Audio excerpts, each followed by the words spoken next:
Good morning, Earthlings. Good morning, everyone. Aaron here, aka AJ, aka Papa. It is February 10th, 2020, and I am back with another vlog to feast your eyes and ears indubitably upon my sweet little goblets of fire. I'm struggling hard this morning. We had the employee function last night, which was so much fun, but holy smokes, we didn't get home until 11:30, and then I had yoga to do and a video to upload, and I just didn't get to bed until 1 o'clock in the morning, and my alarm went off at 5:30 a.m. So 4 hours of sleep is all I get today, and there's much to do, my friends. So last night was the bookstore's they call it a holiday party, but to me it's more like an employee appreciation because it's already like February, but it's the holiday party, and we had a lot of fun. They catered in Qdoba, which was pretty good. Also, in addition to them buying us dinner, we did a Dirty Santa, which I initially wasn't going to play at all. If you've never played Dirty Santa before, it's a game where you can steal gifts and stuff. Everyone opens a present, and then you can steal gifts and stuff. It's a pretty fun little way to go about getting your gift. Well, typically, like the store manager or the company will provide like the big gift, so to speak. And when they opened the big gift, it was a Google Mini and a really nice book bag, and I ended up winning it, which was pretty awesome. We have moved into the technology age with that stuff. We officially have like a home assistant now. It's super weird. After the party was over, we went to a local bowling lane and bowling lanes, or whatever you call those places, bowling alleys. There we go. And bowled, and we got to bowl for like 2 hours. My coworkers had cocktails and stuff. I obviously abstained, and I had literally so much fun bowling. First game that we played, we just played like your standard bowling, and then the second time around, we actually decided to put up the bumpers and bowl with our non-dominant hand. And what's funny is a lot of us bowled better that way. And you're sure to say that, oh, well, it's because of the bumpers. And yeah, we did use the bumpers, but what's odd is like some of us were strangely more controlled and strangely like the ball had better direction with the ball with our non-dominant hands. I don't want to ramble too much today. My video yesterday was super long, and I am just not having all the energies to get all of this done. I'm sure you guys can tell that I am drained, so let's get right down to Zen quote of the day, shall we? Zen quote of the day comes from the Bhagavad Gita, and it goes a little bit like this. You are what you believe in. You become that which you believe you can become. Belief is a truly remarkable thing, guys. We have the ability to become simply what we believe in. Wanted to talk a little bit about this today, mostly just because I think that sometimes when we are approached with this concept that what we believe in is what we become, we have a hard time with it, and most of the time that's because we, a lot of times, think that a simple belief is all that it takes, when in fact it takes a much deeper belief than just the status quo. If when we make statements of belief, we feel the need to add a conditional clause after that belief, then we know that we have reservations about that belief, or we have conditions to that belief. And to have a condition or to have reservations about something that you supposedly believe in is not actually foundational belief, it's conditional belief.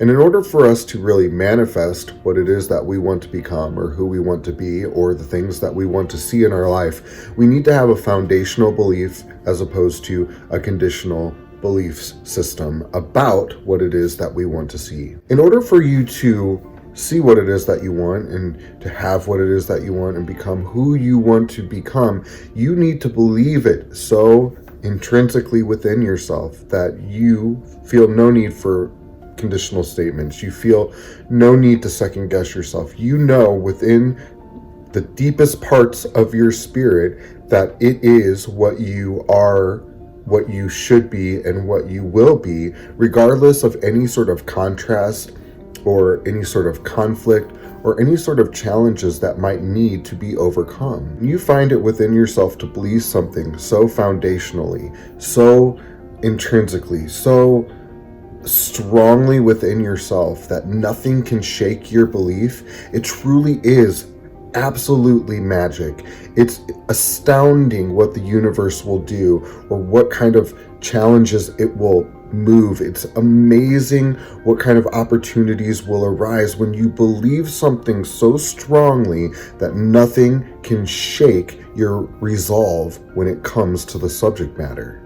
I remember watching a documentary on Madonna and how she ended up coming into fame. And there was a quote in that documentary, and I can't remember who originally said it, but they say that sometimes it's not a matter of talent, but just sheer audacity. Madonna, in this documentary, was so audacious about her belief that she was destined to become a performer, destined to become somebody of a high stature of fame. And she, because of her belief system, would go to any lengths to get the opportunities that she felt she deserved. And when people are encountered with somebody who is so full-on convinced that they are to be or should be or just simply are who they think they should be, people are shook by that. They absolutely will, almost in a trance, do whatever it is that you need them to do to help you along your way towards the goals that you're trying to achieve. In fact, a lot of times it's not a matter of talent. Most times it's a matter of sheer audacity. Sometimes it's just that moment where you go, I am going to dare to believe that I am what it is that I want to see me be.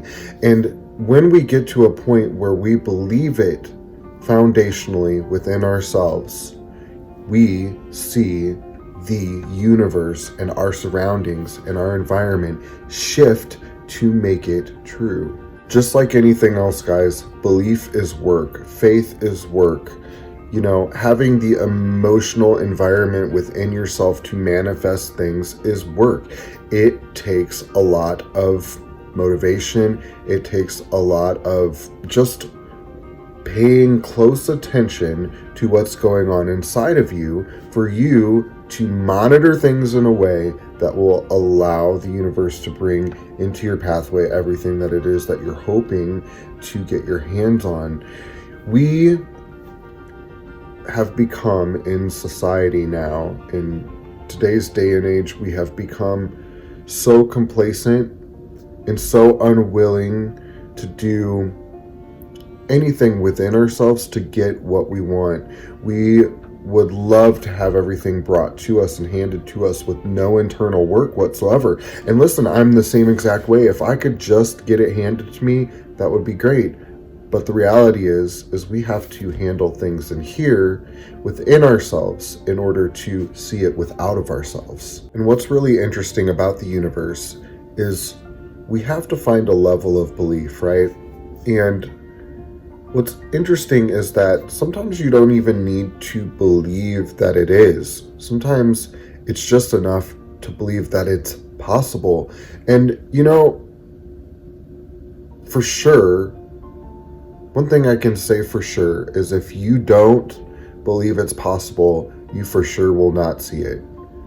You have to get to a place of believing it's possible. And sometimes with laws of attraction, that's really the major battle, is just believing that it's possible, believing that there's a little bit of magic still left in the universe, believing that whatever your belief system is, whatever, you know, religious background you come from, or if you didn't come from one at all, to just believe that there's something bigger and better, you know, something ticking behind the surface that is pointing us towards a better life, a happier life, a more successful life, a life of abundance. Everyone has their moments. Everyone has that thing, in the back of their head that says, yeah, but, you say to yourself consciously, I want to lose that weight. And in the back of your head, you hear that, yeah, but, I'm going to become a songwriter. Yeah, but in the back of your head, your job as an awakened individual is to silence that yeah, but.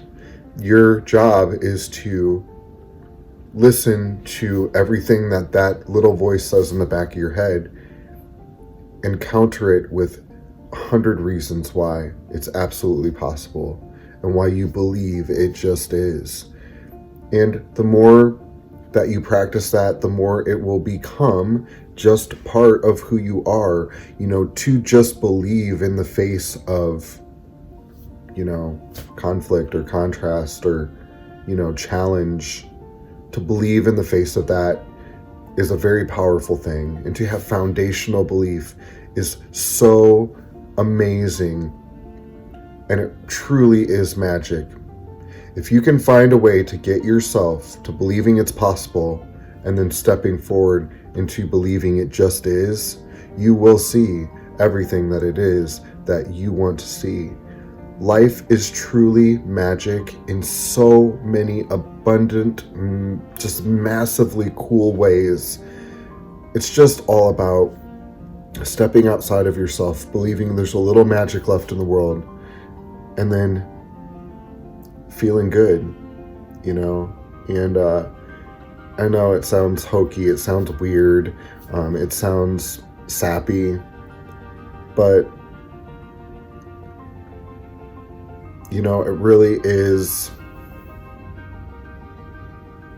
it is a life worth living, and it's really easy. There's so many people now in this world today who are living a life that they don't want to live and living a life that's not worth living, and if I have a choice, if it is my choice to decide whether I'll live a life worth living or just exist, I'm going to live a dynamic, full life, full of belief and faith and wonder. I would encourage you to do the same, guys. I mean, it is worth every little bit of work and every bit of overcoming challenges. It's worth every little bit of it. So get out there today, guys, and start believing. I mean, if you can't muster up full-on foundational belief, just believe it's possible. And feel free to test the universe. Try it out. Pick something small and just believe today, and watch how quickly it just jumps into your path. It will, because it does every single time. I love you guys very much. We'll talk to you later. Bye.